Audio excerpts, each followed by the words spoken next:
Hello everybody, this is Patrick with Mainland Cycle Center, and today we're looking at a 2025 ZX-6R 636, the new Cfmoto 675, and a 2025 ZX-4RR. And these are all super sports, and the newest of these being the Cfmoto 675, and after that be the ZX4 and then the ZX6. As far as how long they've been out, all three of these bikes do very well for us here at Mainland Cycle Center. We've got a very intense super sport community in the area, and I just wanted to kind of go over a couple of the features between these three motorcycles and just kind of give a little basic information, just kind of compare those with each other a little bit.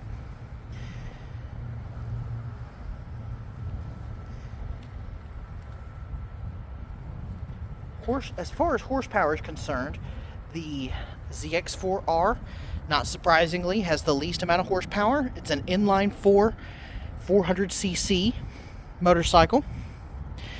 That bike has 76 horsepower.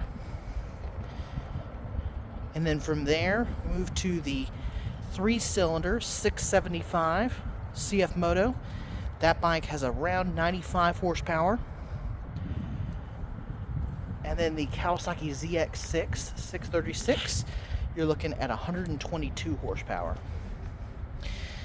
Now, as far as a level for the motorcycle, as far as your skill level, and what we recommend for these three motorcycles as far as getting into one, meaning if you're a first-time rider ever, which one of these bikes would be the best for you? I would definitely say the ZX-4R is the best for a first-time rider trying to get into a super sport riding position. And what I mean by that is that, I'm not saying that just because it's a Ninja 400, the smallest displacement of the three.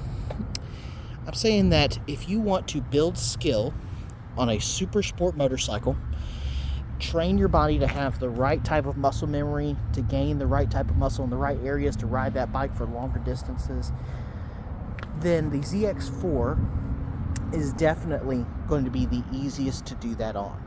Now, if you don't know, we also sell a Ninja 500, and that bike is a regular sport bike, not a super sport.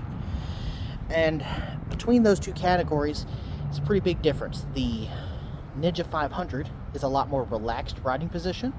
That bike is built for the first-time rider, someone who's going to ride casually, not necessarily in a racing sport orientation.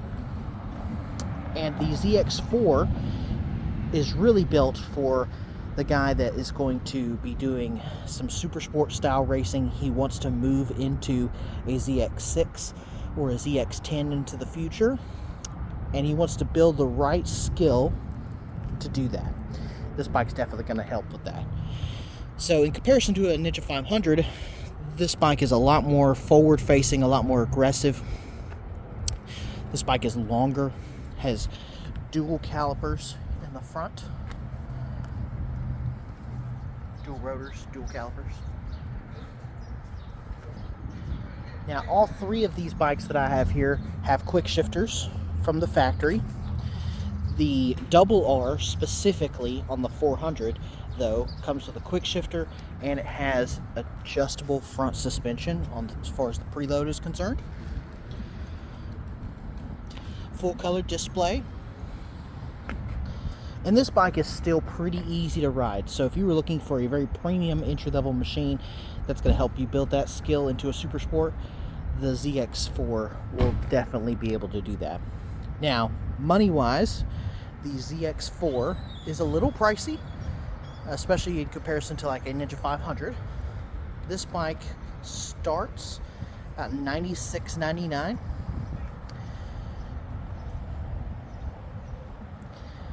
And then as we move into the 675, this bike is a little more aggressive than the ZX4, and I would say the overall riding position is even more aggressive than my ZX-6R. This is a very unique kind of tank position. This little hump that you see here, and then it just kind of straight lays over, versus on the ZX6 and the ZX4, it's a smoother transition. When you're sitting on the motorcycle, it definitely feels like you're laying a little bit more, versus on the 675, this bike really feels like it's kind of punching you. It's forcing you to get into that super sport position, which a lot of bigger bikes are going to have that feeling too. It's going to really push you down into a more aggressive stance. Another thing I can tell you is that foot peg position wise, the 675 definitely feels like your foot is more down, versus the ZX6. You feel like your feet are a little more even plane with the shifter.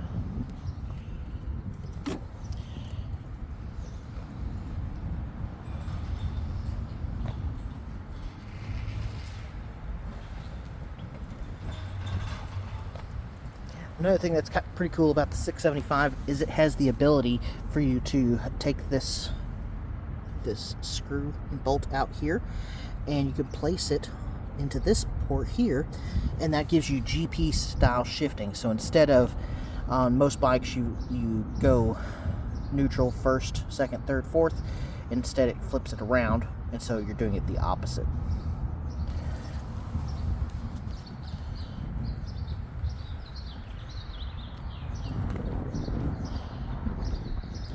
This bike definitely feels a lot thinner in comparison to the ZX6 and the ZX-4RR.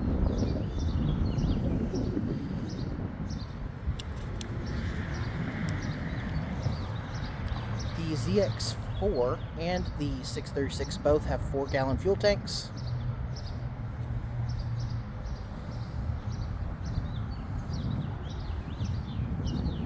And then moving into the ZX-6R, get 122 horsepower. It does weigh the most. This bike weighs 429 pounds. 437 pounds. The 675 weighs 429 pounds. And then the ZX4, the lightest, at 416. Now, where they put that weight really dictates how it feels. So even though you have that spec, I will say the Ninja 400 feels even lighter than that number portrays. And even though the numbers are pretty similar in weight between the 675 and the ZX6, the 675 feels lighter than the ZX-6R.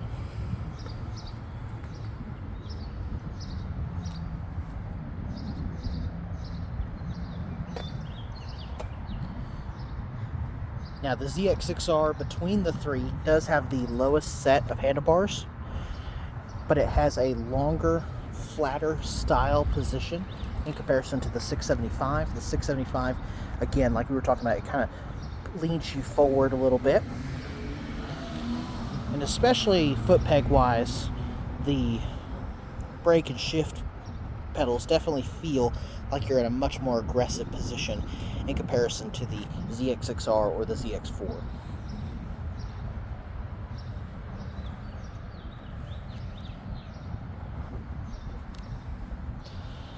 The Cfmoto 675 retails at $79.99. That bike comes with a 2-year warranty. Both the Kawasaki ZX-6 and the ZX-4 come with 1-year warranties. The ZX-6 ranges in price point depending on if you're buying ABS or non-ABS. We really try to buy everything in ABS here if we have that opportunity. And MSRP on an ABS model is $12,399.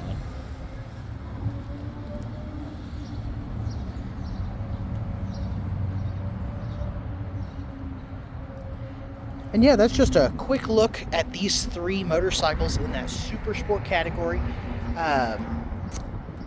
Just another little bit of information, I guess.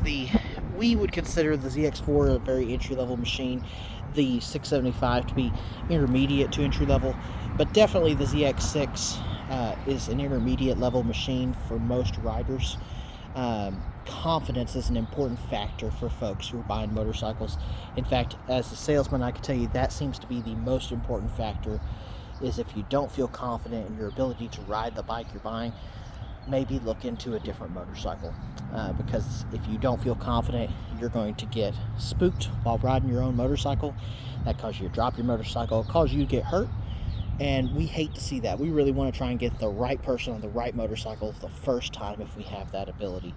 And it's okay if over time you move into something bigger. It's, you know, really kind of hard to go the other direction, but sometimes that's what people have to do also. Thank you for joining us here at Mainland Cycle Center, and come in and see one of these bikes in person. Ride safe out there.